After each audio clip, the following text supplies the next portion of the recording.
some photos of my mission, and if anybody has any questions, we can talk about it. Or I don't know if we should do the questions first. How do you usually do it? A little bit of both. Okay, I'm going to go through the beginning and just kind of explain what these things are. This is my first area. I was in a place called Babahoyo. And here were a few of the members that helped us a lot. This is my companion. Her name was Hermana Judd. She was my trainer. And Carolee, you can see right here, she was the first person I got to see baptized. So her story was really cool. We would go, a lot of it looked like this, a lot of rice fields and different sorts of fields. I also had a sector that was in the city. Here's Gregory. He is the nephew, I think, of Carolee. So they got baptized together. And we worked with them a lot in my training. This is them again. I ate a duck one time for my birthday. They gave me a duck, and they actually killed it right in front of me. So that was kind of fun.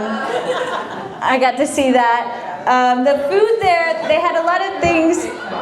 They had something called encebollado, which was a soup with yuca, with also potatoes, with fish, with a lot of different things, and onions. They just kind of mixed it up, and they would put corn kernels on the top.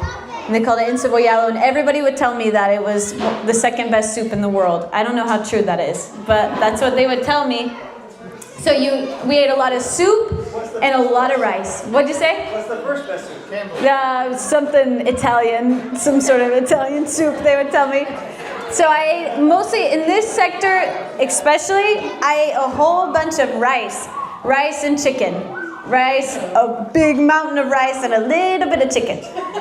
And then it would always be 2 courses. So the first course would be a really hot soup. And the joke in the mission was that it's so hot outside that your sweat would kind of cool down your soup for you. And then it would be a little bit cooler. So you got soup, and then you got the mountain of rice with a little bit of chicken. And if you were lucky, you got a little bit of Jell-O with sweetened condensed milk on top. Everybody loved Jell-O. Sometimes they Jell-O as a juice. They would just put Jell-O and water, and they would eat it. So this is Babahoyo. They had a city place, then you had what they call the campo, which is just open fields, and then there was a little in between. They called this place the sticks. There was a lot of houses on stilts, and when it flooded, it would rise up to the house. So if you translate Babahoyo, what does that mean in English? I don't think it has a direct meaning, but Baba does mean slime. So the joke was it means slimy hole. But anyways, so Babahoyo, this is another place. This is the bridge we would walk on every day to get to the other part of our sector. It wasn't very secure. I remember getting on it and kind of feeling it wobbly. You just walk real fast and hope nothing happens. Then, it's backwards or sideways, but this is encebollado. They would sell this for breakfast and for lunch. It was super heavy. I don't know why. It wasn't a dinner food. It was just a breakfast food. And they loved their fish. They were really proud of it. This is also for my birthday. This is Mayra and Robinson. And they're the ones that killed the duck for me on my birthday. This is me eating the duck.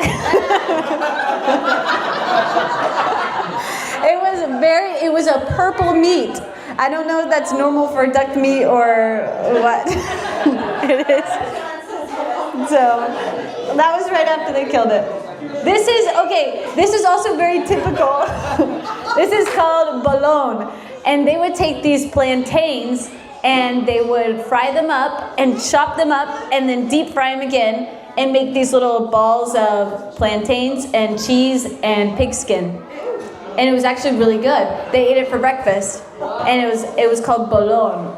So that was bolon. It wasn't that good. I thought it was good. It was pretty good. They would eat these things, and then there was a version that was a little more liquidy, and it was called tigrillo, because they would fry the what is the word?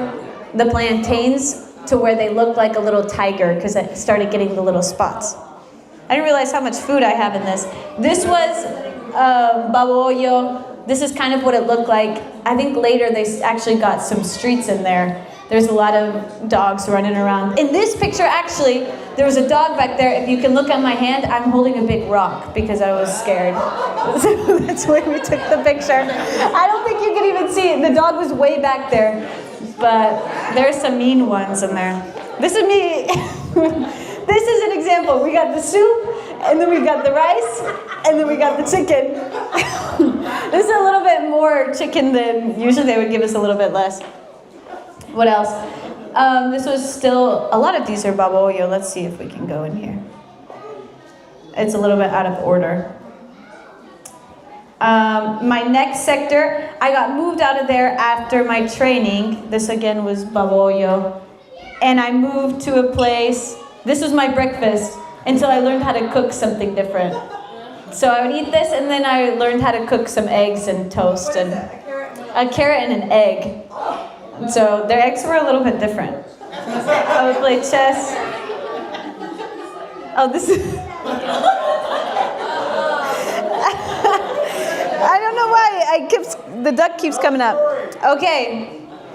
This is Gregory and Carolee when they got baptized. This was a cool moment for me. I couldn't speak very much Spanish whenever we were preparing them to be baptized, and I would just speak with the scriptures. So my companion would say something, and then I'd open up the scriptures, and I'd be like, I got this really cool scripture to share with you. And it was really cool to see the change. And I actually got to go back and see and actually understand them and talk to them in Spanish. And it's really beautiful. They're still active today. They have a few callings in the church. They're really awesome examples of faith. Yeah. Okay. So whenever y'all heard me say this in the talk, but when we came back, we went to go visit, we were going to go, gave her the option to see anything she wants in Ecuador. This is what she wanted to, this is who she wanted to see first. So that night, right after she was released, we went to the temple to baptize for the dead with her very first converts. It was really cool. So he baptized her, and just before he baptized her, he said, "Now I get to baptize you." Isn't that kind of sweet? And then I got to baptize his aunt. So right after I went to my training here, I got moved to a different place called Metropolis, and this place was super city. I went from the outskirts of Ecuador to a pretty city part. They had what a lot of, the word is urbanizaciones, or gated communities.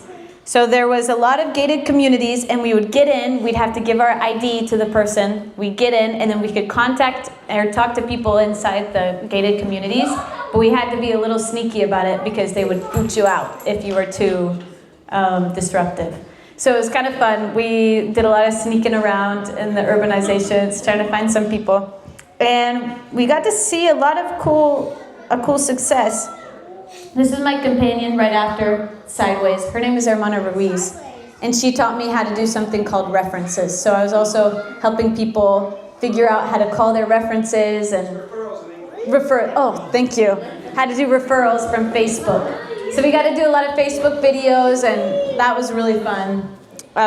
There was also, after 6, they started getting a lot of bugs in this area.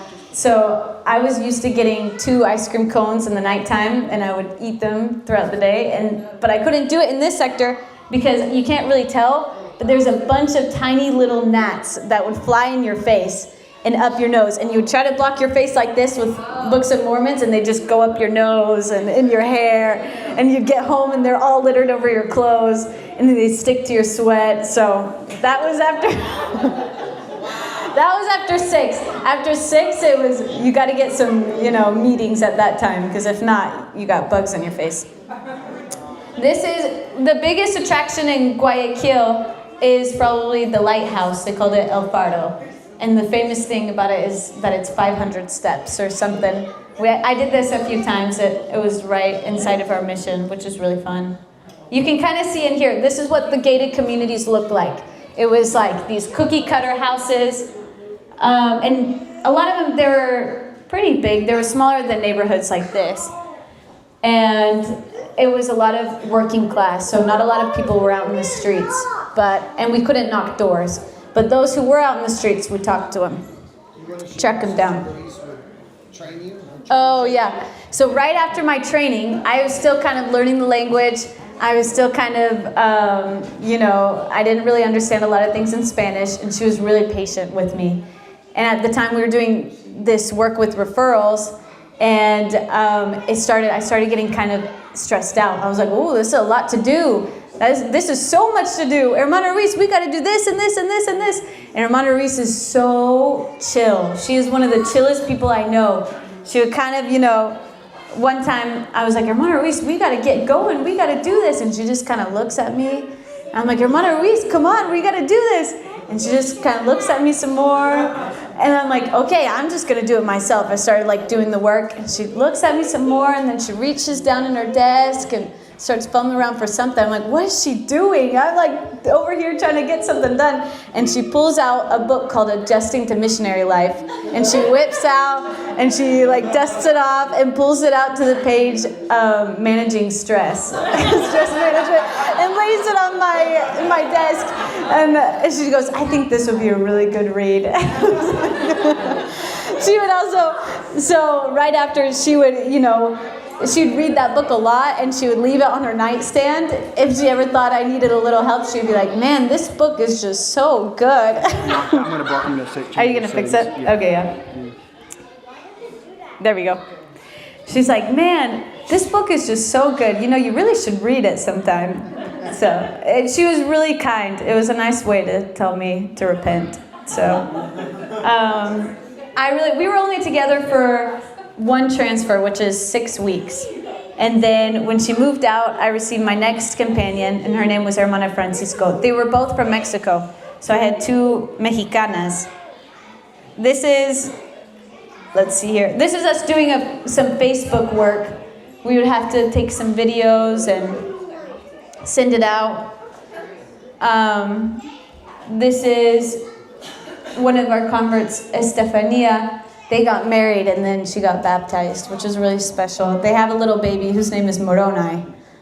So that's kind of fun. Then afterwards, I don't know if there's another picture. I got my companion, Hermana Francisco. I don't know if you can see her on here with the red dress. She's from Mexico, and that was really fun.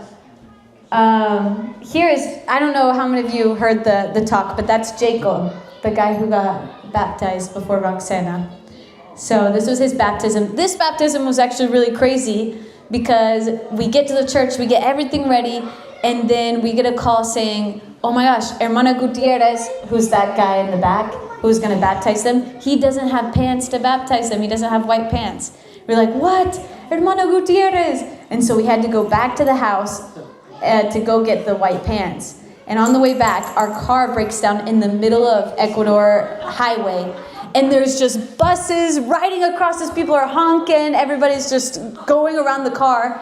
And we're just stuck in the middle and in Ecuador, 2 lanes become 6 real easily. So everybody's just driving around. Finally, someone gets behind us and pushes us, and then the car starts again, and we finally get there. And the funny thing was afterwards, I don't know, the guy with the suit, his name is Pedro. He goes, whose fault is it? Whose fault is it? He was trying to make a statement, oh, it's the adversary's fault. It's Satan's fault. He did this. But his wife just goes, Hermano Gutierrez, it's his fault. It's his fault. So they got baptized, and that was a really cool thing. There was also a lot of iguanas on the mission. This is a video of me throwing a few baby iguanas off the roof. She got famous for this. No one would touch the iguanas except They were really tiny. everyone we talked to, they're like, oh, we've seen that video. I don't know if this is the right one. I think so. But she just went in and cleaned up. There was about 6 of them. They were really fast, but they were really tiny. And they wanted to get an exterminator, but I was like, no, you can just throw them out.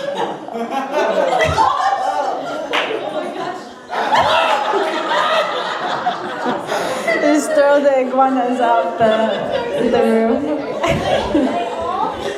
And so I threw about 6 out, and then the next day they said there was more. So I don't know how they got back, but this was, okay, these are called monegotes. The monegotes are made of, they're paper mache, and they would fill them up with fireworks. And on the new year, they would blow them up. Kind of like a tradition, new year, new me kind of thing. So this is an example, but they would get huge. There's some that probably as big as up to that. They're ginormous, probably about up to this wall right here in the kitchen. They're so big. But this is just a little baby one. We got to see a lot of those on the mission. And on the mission, we weren't allowed to bring our phones out because it was a little dangerous. So they would give us these tiny little phones called Nokias. And you could put your camera chip in there, and the camera chip would take pictures, but they ended up looking like this. But they're kind of fun. They're a little aesthetic. We like to take those. This is just an avocado that I really liked. I used to hate avocados before the mission, and I went on the mission, I started loving them. So, I don't know, Ecuador avocados are just better. On the mission we had, in this time, there was a few lockdowns. There was some civil unrest. And so one of the worst ones, we had to stay in the house for about a week. But the members gave us a lot of food. So we were able to be all safe and sound on the inside with lots of salticas, which are basically Ritz crackers. I didn't see, actually, everybody told me when you go to Ecuador, it's going to rain so much. Be prepared. I actually didn't see that much rain. There was about maybe 3 weeks of heavy rain, but I never saw any flooding. I was kind of disappointed. I thought I would see more rain. I actually loved the rain. But the one time it did rain, I broke in my docks at that point, so I was happy. This is Pedro. This is right after, oh no, this is a different baptism. In this baptism, the power would go out. There was these light cuts that would happen probably it changed throughout my mission, but at the worst point, there was about 3 a day. So they were about 4-hour chunks. So in the morning time, they would go out. In the night, they would go out. And then in the early morning, they would go out again. So during one of these cuts, it was right during our baptism. And so we had to fill it up with the outside water. But the members all helped us. It was a really cool spiritual experience, actually. Oh, this is my last transfer. This is probably one of my favorite stories on the mission. This lady's name is Juanita. And we found her one day. We were walking through the urbanization, and she called us over. She said, hey. She had bright red lipstick on, a hat on. She had an umbrella. And I said, oh no, this looks like a Jehovah's Witness. And so I was like, I think she's going to Bible bash us. But we go up, and she gives us a big kiss on the cheek. And she's like, I want you to come over and tell me the word of God. And so we're like, okay, when can we come? She's like, Tuesday at 4. Like, perfect. We wrote it down on our calendar. And it was kind of like, she was kind of repeating herself. I was a little like, I don't know. We'll put it on our calendar. We'll see if we're around at that time. And then Tuesday rolls around, and we were in the neighborhood. We're like, well, let's go see if Juanita's there. And we go and find the house, knock on the door. Someone answers. And we're looking for Juanita. And they're like, oh, she lives around back. And anyways, Juanita comes, pulls out, and shows us to her tiny one-room apartment that was probably about as big as this carpet, that had a bed and a shower, and she had pulled out 3 little bathroom stools, the kind that you use to reach your sink, just right there for us. And we had brought a member with us, and so she's like, oh no, let's go outside. So this was our first lesson with her. We went outside because there wasn't enough space, and we taught her the restoration. And when we first taught her, she repeated a lot of the same words. She's like, I know, God is our Heavenly Father. God is our Heavenly Father. And Jesus Christ is His Son. I'm like, yes, Juanita, that's awesome. She would repeat it over and over and over again. And we gave her a Book of Mormon. We asked her to read. And I wasn't super sure if she kind of repeated a lot of the same things. But when we came back, she had already started repeating some of the stuff that we had taught her in the first lesson. And each time she would do the reading, and she would learn, and she came to church, and little by little, those repetitions, they would slowly go away. she ended up getting baptized. Let me see if I can find a picture. Aleesia, how does she know to flag you down? Oh, she's so cute. I don't know. I don't know how she knew, but she just waved us down. I don't think so. I think she must have seen missionaries before. But She'd say, "Dame la palabra." no, that's a different lady. But she got baptized, and she is so sweet. And she gave her testimony at the end, and it was void of any repetition. It was the coolest experience for me to see someone change so completely. So actually, getting her baptized, she had put the date herself, the 12th of, I think it was February, something like that. And when the day came, she's like, "No, I'm not getting baptized." We're like, "What? You already said, you already agreed." She's like, "No, I'm not doing that." We said, "Juanita, we will have a baptismal service Friday at 6. Pray to know if you want to be a part of it." And we left her a little paper with all the things she needs to bring. And we left, and my companion at the time, she's like, "I don't know if she's going to do it." And then the next day, we get a call right in the morning, and Juanita goes, "What else do I need to bring?" And so she totally did it. This is her listening to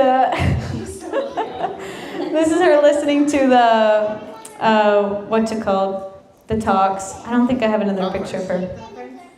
This is her listening to conference. She found a friend in the church, and they would go and listen to conference together.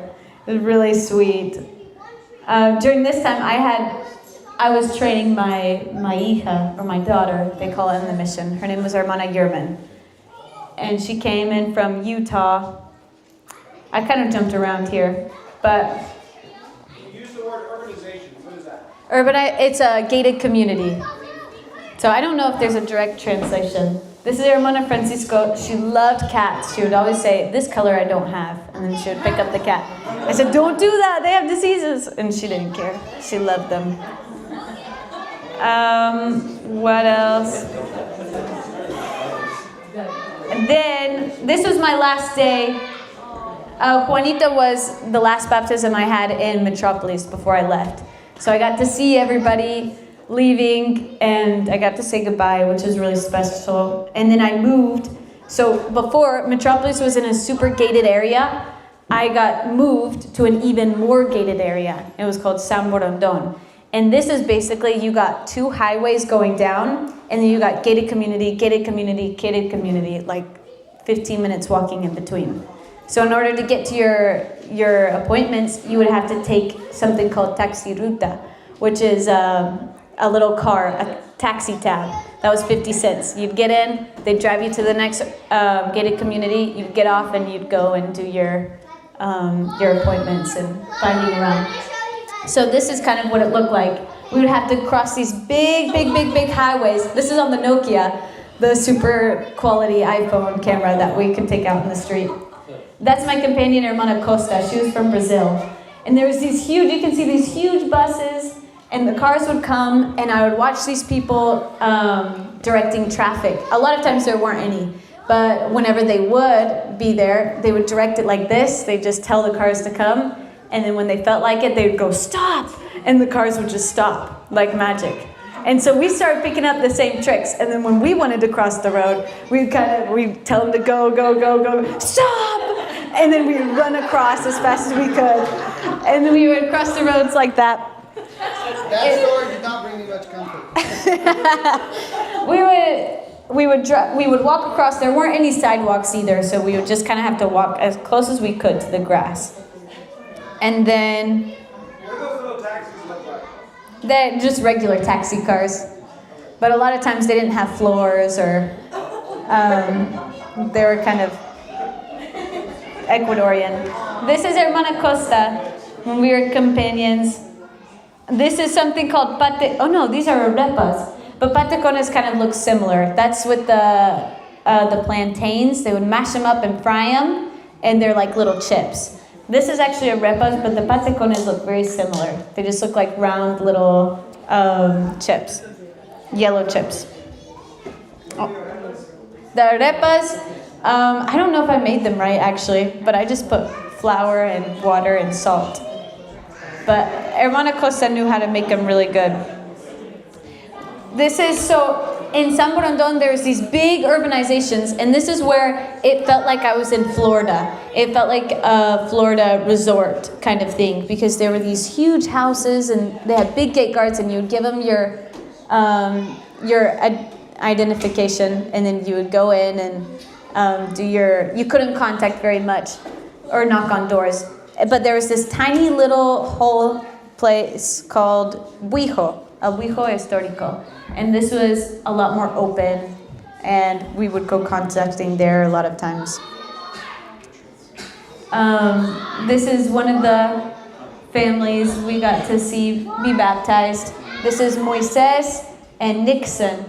And Shirley, the mom over there, was a less active member. And so we found them through there. And when we got to teaching Moises, after, I think it was the first lesson, or maybe the second, we invited him to be baptized, and he said, "What took you so long?" And he got baptized within 2 weeks. He was very ready. And then his stepdad got baptized right after that. What else? These are a few other people who, they got baptized, and they actually got pregnant right after. So that was really cool. They're going to have a baby pretty soon. Coming up. They struggled to get pregnant for a long time before the baptism. Uh-huh. And so after getting baptized, they felt like that was kind of, God was helping them out. So that was a really cool experience. We also, so after Hermana Costa, I had Hermana Wilden, and we actually had a rat infestation in our house, and we had to catch a whole bunch of rats. So this was one of the ones we caught. We would get these Tupperwares, and we just catch those rats and throw them out the door. I think we caught up to 9. There was a whole bunch in the rat traps. And this is one of them. She actually threw it over the wall. But we had a good time. Me and Hermana Wilden. She's from Arizona. This is one of my favorite, Hermana Arguello. She would come contacting with us all the time. And she was so funny. She would love to go talk to people on the street and invite them to pray with her. She would say, "Hey, can I say a prayer for you?" And the people would be like, yeah, I guess. And then we'd pray with them, and then they'd listen to us. She was like our secret weapon, our superpower. This is more, we found this guy on the side of the road, and we taught him a little bit, and he let us play a little bit of his Scrabble game. This is a place in the center called Mercado Artesanal, where they would make cool Ecuadorian things and dresses and hats and stuff. Another members' lunch, we would go contacting. This is the rat traps we would use to trap them. This was all our hermanas ensemble, the zone. It was really cool. One time I lost the keys on one of the buses we took. And so I lost the keys, and we were running home because we were getting late, or we were about to be late, and we managed to get there just in time. I pull out, and I'm like, "Oh my gosh, I don't have the keys." She's like, "What do we do?" And then the window was locked, and we found the way to do it was jumping over the back door. So this is someone. No, I'm the one in the pink. But we would jump over the back, and then that's how we would get in until we got the keys. This is Alex and Yolanda. This was really cool. Alex, we were going through something. There's a planning site on, I don't know what it's called in English, Preach My Gospel app. And you go through, and it has registered all the people that have ever been taught before. And we were going through there. Sometimes the missionaries go through people who had previously been taught and then had since then lost contact or moved away. And we were going through, and we found this one guy who had been taught for like a long time. He had all the lessons. He had come to church twice, but he had never been invited to be baptized. So we called him up, and in the first phone call, we said, "Hey, do you want to get baptized?" And he said, "Yes." And so he totally got baptized. We went to his house. We met his wife. And they prepared themselves, and they managed to make this covenant with God. It was really special. It was a really cool miracle. This is another iguana. The Hermana Wilden actually caught this one. I didn't touch it because it was a little bit bigger. but we caught an iguana. This is in El Huijo. This was a new convert who was blind. He couldn't see very well. And then he had been a member for some time. One time we took him to one of our lessons, and I had to go to the bathroom, and so I said, wait right there, Gregorio, I'm going to go to the bathroom. We went to the bathroom. When we came back, he had walked down the road, and he was blind. He was standing in the middle of the road. I said, Gregorio, no! But we managed to get him. So this is El Pardo again. This is still in San Borondon. This is in San Borondon. This was one of our taxi drivers, the taxi rutas. We got in the car and we had a conversation and we said, do you want to be baptized? And he said, yes. And then we went to his house, met his brother, and they got baptized. So that was really cool. Wait, tell him about his clothes. Oh yeah, so we go to the baptismal fire, everything's ready, and then we realize, oh my gosh, oh no, Andy doesn't fit the baptismal clothes. And so we were like, what do we do? Luckily we had 2 other elders in the ward that would help us, and they took him in the bathroom and they're like, oh, try on this shirt. Everybody's like trying to get him. Finally they found a shirt that's big enough, and then they had the jumpsuit just up to the waist, and then they had a different shirt on top. So in the back it was just rolled in, but he did it. He got baptized, so that's the most important. This is in San Borondon. I was wearing these Croc shoes and I got a hole in it.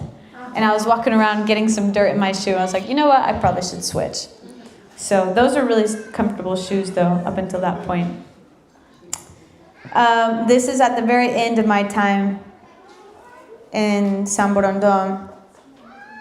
They had a testimony meeting where all the people, all the converts came and shared their testimonies, which was really, really sweet. So most of those people are either your converts or families of your converts? Yes, they, with some members as well. It was really cool to see. And then I moved to a place called Semanes. And Semanes was so San Borondon was these gated communities. Semanes was very city. And it was super tiny. It was probably, we could run the whole sector in 15 minutes probably, from one end to the other. So getting people to go to church was really fun because we could just walk 15 minutes, pick up everybody, and then go to the chapel. And here, I was with someone called Hermana Turnbow, and it was really fun to work with her. We got to see, that's kind of what it looks like, the city part. We would go knock on doors and just talk to everybody. This was one of our lunches, her son. His name was, I actually don't know his real name. He would prefer to go by Elder Pita. So he would just want to be called Elder Pita every time. That's his last name. This was actually a sewer that would run through Semanes, and it smelled really bad. But I can't smell because I lost my smell to COVID. So every time I would walk by I still can't smell. I still can't smell. I can tell when something smells bad or good, but I can't tell you what it is. So I would walk past this and I would be unaffected, and my companions are like, oh, what? You can't smell this? And they're like, it's lucky you can't smell. But it was beautiful. On picture it looks really nice, but it smelled really, really, really bad, apparently. I wouldn't know. In this assignment, we got to see, we had a special assignment to go see other sectors and see how they work over there. So I got to see my old converts. I went and worked in that sector again. Got to see them, and it was really cool to talk with them. And then I had Hermana Heath. She's awesome. She was one of my favorite companions. She was really, really, really cool and grew my testimony a whole bunch. Fun to work with. We helped this guy named Christian make a relationship with Christ. He's actually moving to Utah. We didn't know that until after he got baptized. He's like, by the way, I'm moving to Utah in a few months. Or a year maybe. But it was really cool. He was very, very, very smart, and he was scared to make that final decision. And so one of the ways we helped him, we gave him, there's a verse in the Book of Mormon that says, I, Nephi, said unto my father, I will go and do that which the Lord has commanded. And we told him to switch out the father with the missionaries. So I, Christian, said unto the missionaries, I will go and do as the Lord commanded. And he got baptized. This is, whenever we met Valerie, she was so ready. Valerie was listening to the missionaries, the Jehovah Witness missionaries for 3 or 4 years. She was listening and listening and listening, and when we came by, we said, hey, do you want to hear a little message?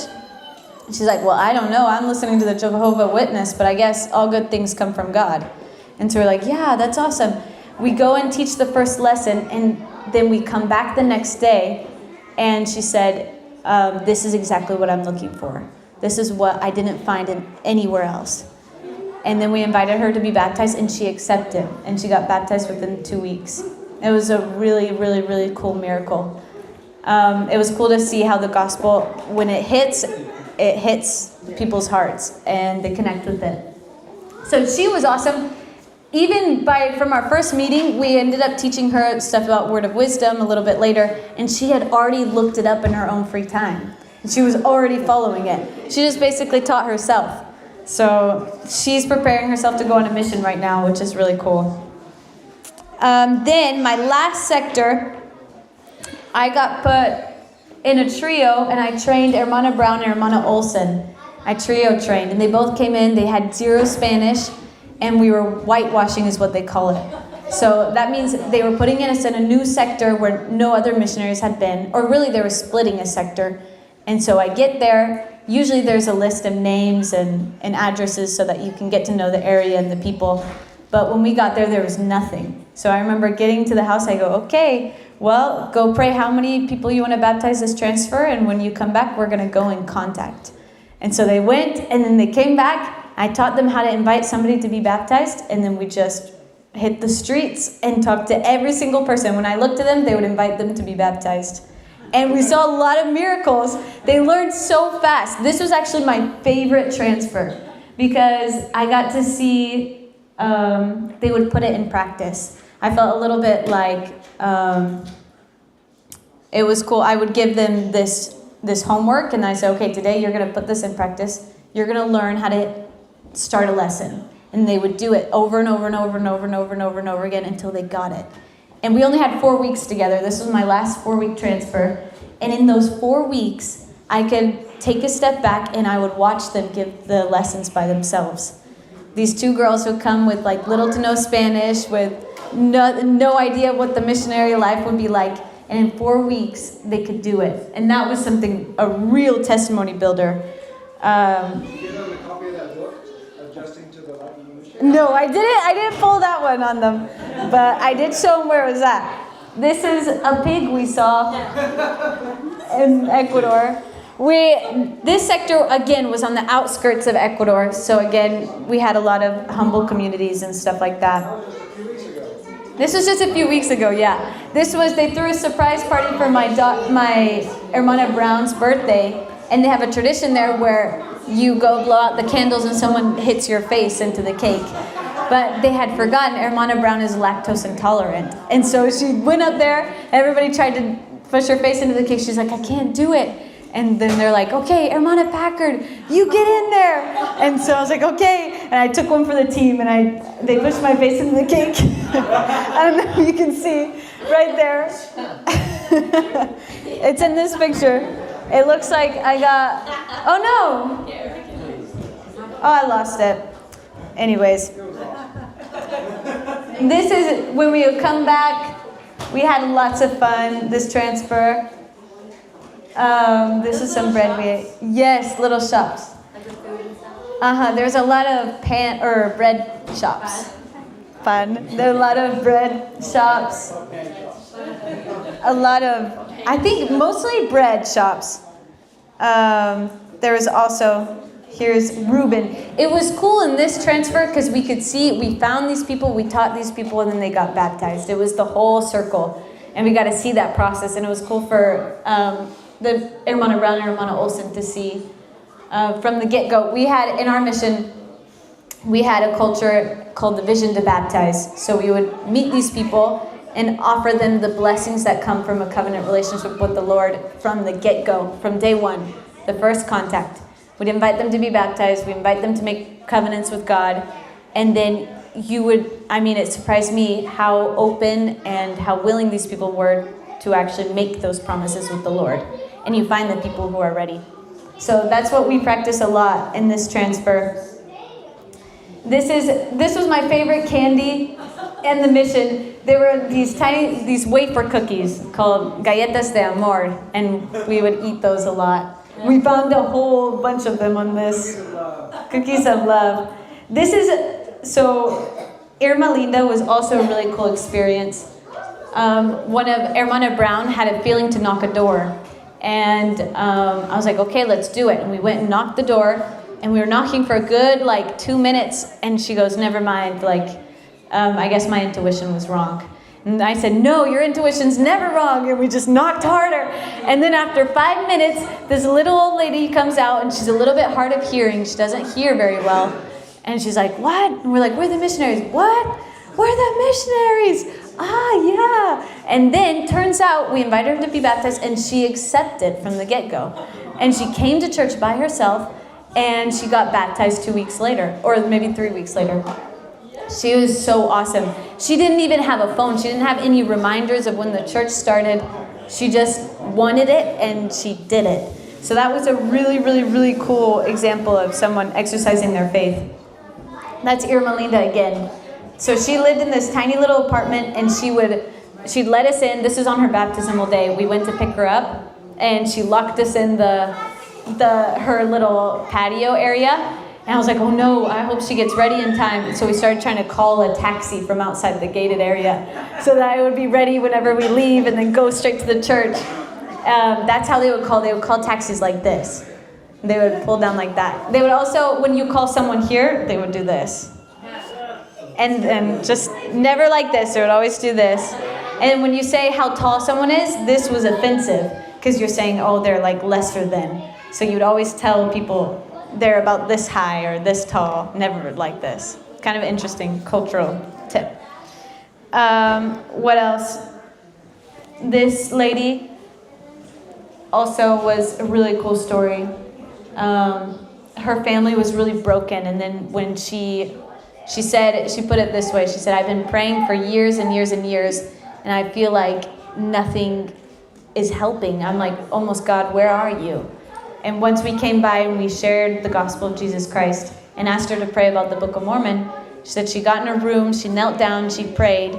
She said the answer came almost like a snap of the finger, as if all the pieces were coming together, which is a really cool testimony builder. Her husband is also preparing to be baptized, so he should be baptized pretty soon. This is Irma Linda. Picture of Roxana. Yeah, I need to find it. This was when I left my daughters and then I went home. I don't have all the pictures on here. Here it is. This is Roxana and Jacob and her husband Frank. They're actually preparing to get married this February. They got baptized on Valentine's Day, which was really special. It was cool to see. Dante, their little son, he's going to get baptized pretty soon. His birthday is February 7th, I think, so right before their baptismal date. I don't know if anybody has any other questions. I think that's all. This is when I saw my parents for the first time. They didn't tell me, they told me to go in that room, and then I saw them, and that's when I saw my mom for the first time. You didn't know they were coming? I knew they were, but I didn't know where they were or when so they're like, I think something's waiting for you, and I was like, what? And then I found them. I think that's it. Yeah, do you have the video? Do I have the video? I don't think I do. Or I do, but it's not on here, I don't think. Hey, what's your number? I'll send it to you. 210-819-3613. It might be in here somewhere. Where were you where did you meet your parents? In the mission office. We go to They- the station. Aleesia, did you get Where? the video that I just sent? No, I didn't get it yet. I think it should be up here. This wasn't on my mission, this was right after, but we ate cuy, which is guinea pig. They would eat guinea pig. It's really gross looking. Kind of a jump scare. Aleesia, was there anything from food that you were culturally shocked, like, or was it kind of just Culturally. like, were you ever like, whoa, that's so different? They would kiss your cheek to greet you.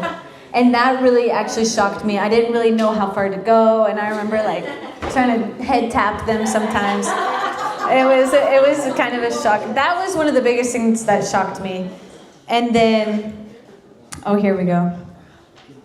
Oh, it was short, but it's really sweet. Your turtle sound. That's so cute. Now rewind it. Yeah, so rewind it.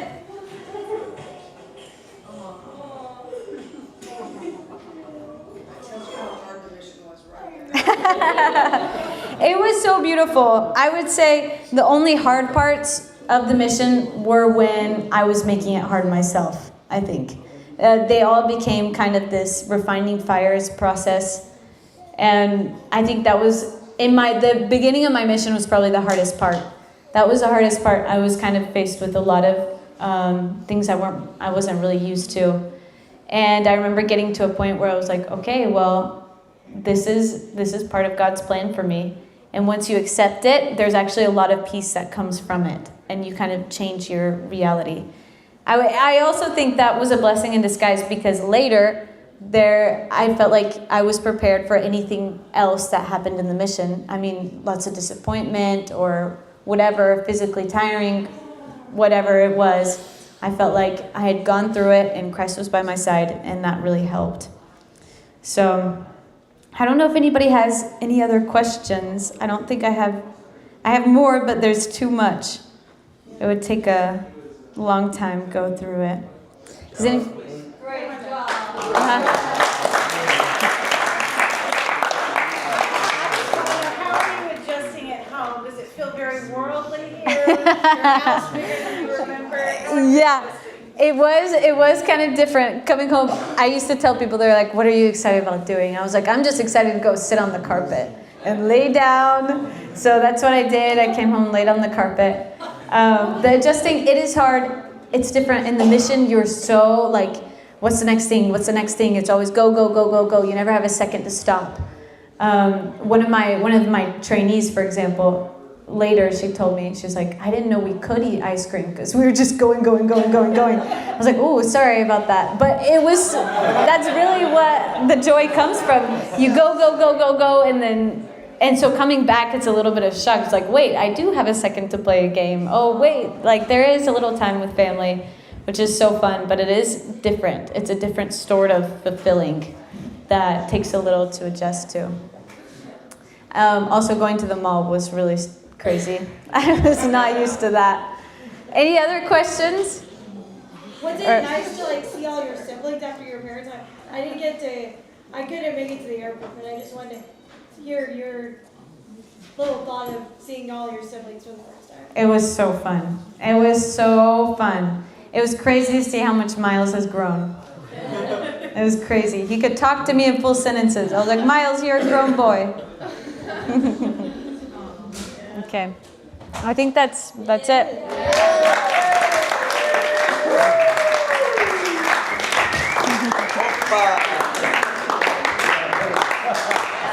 We are going to have a closing prayer, but y'all are free to stay as long as you like. So, Brett, do you mind saying the closing prayer?